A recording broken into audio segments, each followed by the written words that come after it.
रायगड जिल्ह्यात सुरू असलेल्या मुसळधार पावसामुळे धरणातील पाणीसाठ्यात झपाट्यानं वाढ होत आहे. पेण तालुक्यातील हेटवणे धरणही आता सुमारे 90% भरले असून धरणाच्या सांडव्यावरून पाण्याचा नैसर्गिक विसर्ग सुरू झाला आहे. ज्यामुळे प्रशासनानं नदीकाठच्या नागरिकांना सतर्कतेचा इशारा दिला आहे. सतत कोसळणाऱ्या मुसळधार पावसामुळे हेटवणे धरण क्षेत्रात मोठ्या प्रमाणात पाण्याची आवक होत आहे. त्यामुळे धरणाच्या सांडव्यावरून सध्या 26.59 घनमीटर प्रति सेकंद वेगानं पाण्याचा नैसर्गिक विसर्ग सुरू आहे. महत्वाचे म्हणजे धरणाचे दरवाजे अद्याप उघडण्यात आलेले नाहीत.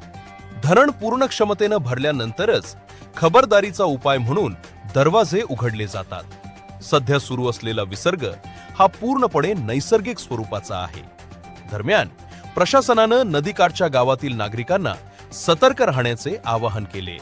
नदीपात्रात, सांडव्याजवळ किंवा धरण परिसरात अनावश्यकपणे जाणे टाळावे. तसेच प्रशासनाच्या सूचनांचे पालन करावे असे आवाहन करण्यात आले आहे. आपण पाहत आहात शिवतेज समाचार न्यूज चॅनेल.